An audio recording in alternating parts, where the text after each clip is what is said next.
ரகசியங்களை அவிழ்த்துவிட்டால் எடப்பாடி பழனிசாமி திகார் சிறைக்குத்தான் செல்ல வேண்டும் என முன்னாள் முதலமைச்சர் ஓ பன்னீர்செல்வம் தெரிவித்துள்ளார். அதிமுக பொதுக்குழு கூட்டம் சென்னையில் நடைபெற்ற நிலையில் ஓ பன்னீர்செல்வம் தனது ஆதரவாளர்களுடன் கோவையில் ஆலோசனை நடத்தினார். அதிமுக தொண்டர்கள் உரிமை மீட்புக்குழு என்ற பெயரில் நடைபெற்ற இந்த கூட்டத்தில் வைத்திலிங்கம், மனோஜ் பாண்டியன், ஜேசிடி பிரபாகர், புகழேந்தி உள்ளிட்டோர் கலந்து கொண்டனர். அப்போது பேசிய ஓ பன்னீர்செல்வம் ரகசியங்களை அவிழ்த்துவிட்டால் எடப்பாடி பழனிசாமி திகார் சிறைக்குத்தான் செல்ல வேண்டும் என்றார். அதன் பின்னர் செய்தியாளர்களிடம் பேசிய ஓ பன்னீர்செல்வம் கடந்த 10 ஆண்டுகளில் பிரதமர் நரேந்திர மோடி சிறப்பான ஆட்சியை கொடுத்திருப்பதாக பாராட்டு தெரிவித்தார். இதனால் மோடியை மீண்டும் பிரதமராக்க வேண்டும் என்ற எண்ணத்தில் செயல்பட்டு வருவதாகவும் கூறினார்.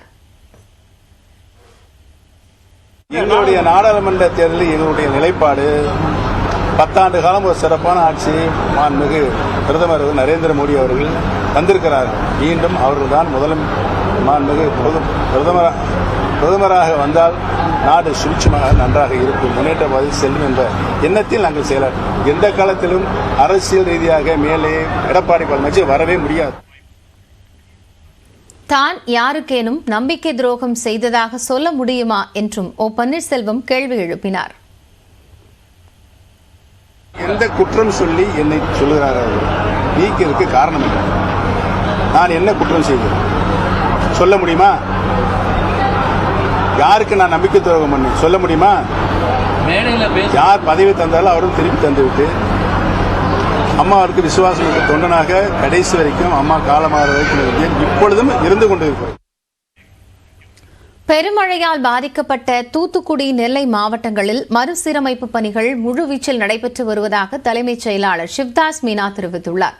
இது தொடர்பாக அவர் வெளியிட்டுள்ள எக்ஸ் பதிவில் நெடுஞ்சாலைத்துறை, மின்சாரத்துறை உள்ளிட்ட அனைத்து துறைகளும் 24 மணி நேரமும் மறுசீரமைப்பு பணிகளில் ஈடுபட்டு வருவதாக குறிப்பிட்டுள்ளார். தூத்துக்குடி கோரம்பள்ளம் குளத்தில் ஏற்பட்ட உடைப்பை சரிசெய்ய 16,960 மெட்ரிக் டன் கிராவல் மண் கொண்டுவரப்பட்டுள்ளதாகவும் 3 நாட்களில் உடைப்பு சரி செய்யப்பட்டதாகவும் தெரிவித்துள்ளார். மணிமுத்தாறு, பாபநாசம் அணைகளிலிருந்து வெளியேற்றப்படும் உபரி நீர் மூலம் கோரம்பள்ளம் குளம் நிரப்பப்பட்டு மீண்டும் பாசனத்திற்காக தண்ணீர் திறக்க வழிவகை செய்யப்படும் என்றும் தலைமைச் செயலாளர் சிவ்தாஸ் மீனா பதிவிட்டுள்ளார்.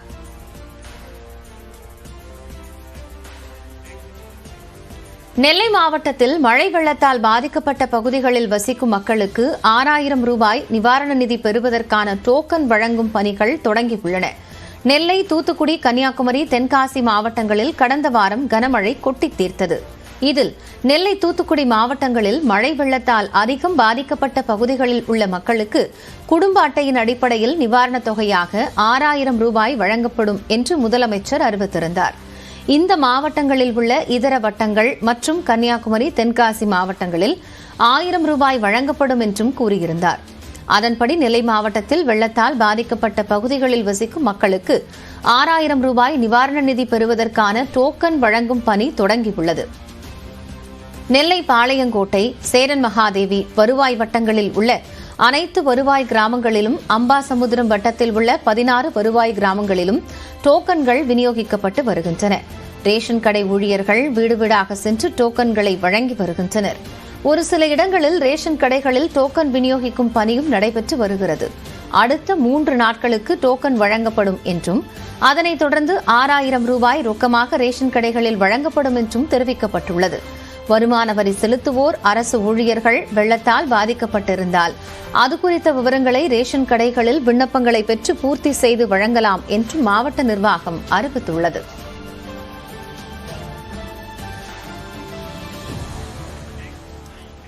உலக புகழ்பெற்ற சிதம்பரம் நடராஜர் கோயில் கனகசபை தொடர் சர்ச்சைக்குள்ளாகி வருகிறது.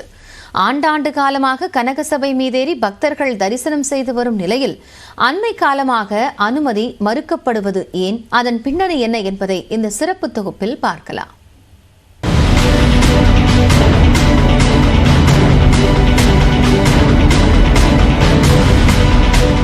நாதி பூதமுடு பின்னாதி அண்டம் நீ மறை நான்கின் அடிமுடியும் நீ மதியும் நிறவியும் நீ புனலும் நீ அனலும் நீ மண்டலம் இரண்டு. மிகப்பெரிய ஒரு மன நிறைவும் எங்க வாழ்க்கையில நாங்க இருக்கா வாழ்றோம்ன்றதுக்கான ஒரு அர்த்தத்தையும் கொடுக்குதுன்னா அது இந்த இடத்துக்குள்ள ஒரு பாக்கியமா நினைக்கிறேன் இந்த ஆருத்ரா தரிசனம். ராஜரை பார்க்கணும்னே நாங்க வருவோம். ஆருத்ரா தரிசனம் எங்களுக்கு உயிர் மாதிரி. இப்படி பக்தியில் திளைக்கும் பக்தர்கள் ஒரு பக்கம், பரபரப்பு வியாபித்திருக்கும் சட்ட போராட்டம் மறுபக்கம் என கேள்விக்கு உள்ளாகி இருக்கிறது கனகசபை விவகாரம். சோழ மன்னர்களால் கட்டப்பட்ட நடராஜர் கோயிலில் தெற்கு வாசல் அடைக்கப்பட்டதாக தொடரும் குற்றச்சாட்டின் நீட்சியாக கனகசபை விவகாரமும் விஸ்வரூபம் எடுத்துள்ளது. ஆண்டாண்டு காலமாக விஐபிக்கள் உள்ளிட்டோருக்கு மட்டுமே கனகசபை மீதேறி தரிசிக்க அனுமதி அளிக்கப்பட்டு வந்த நிலையில் பொதுமக்கள் அனைவருக்கும் அனுமதி அளிக்க வேண்டும் என்ற கோரிக்கை எழுந்தது. கொரோனா பரவலை காரணம் காட்டி 2020ஆம் ஆண்டு திருக்கோயில்கள் வழிபாட்டில் அரசு கட்டுப்பாடு விதித்தது. அப்போது கனகசபையில் அனைவருக்கும் தடை விதிக்கப்பட்ட நிலையில் கொரோனாவுக்கு பிறகும் அனுமதி மறுத்தது சர்ச்சைக்கு வித்திட்டது. இந்நிலையில்தான் இந்து சமய அறநிலையத்துறை பரிந்துரையின் பேரில் 2022ஆம் ஆண்டு மே மாதம் கனகசபையில் பொதுமக்கள் அனைவரும் தரிசிக்கலாம் என தமிழ்நாடு அரசு அரசாணை வெளியிட்டது. அரசாணையை அடுத்து 2 ஆண்டுகளுக்கு பின்னர் பக்தர்கள் காவல்துறையின் பாதுகாப்புடன் கனகசபை மீதேறி தரிசித்தனர். ஆனால் கடந்த ஜூன் மாதம் நடைபெற்ற ஆணி திருமஞ்சன விழாவில் பக்தர்களுக்கு அனுமதி மறுத்த தீட்சிதர்கள் தற்போது ஆருத்ரா தரிசன விழாவிலும் கனகசபைக்கு பூட்டு போட்டனர். பாரம்பரிய சடங்கு முறைகள் மற்றும் திருவாபரணங்கள் அணிவிப்பு நடைபெறும் என்பதால் பக்தர்களை அனுமதிக்க முடியாது என தீட்சிதர்கள் தரப்பு வழக்கறிஞர் சந்திரசேகர் எதிர்ப்பு தெரிவித்த நிலையில் இந்து சமய அறநிலையத்துறை கட்டுப்பாட்டில் உள்ள பிற கோயில்களிலும் இதே நடைமுறை பின்பற்றப்படுவதாகவும் கூறினார்.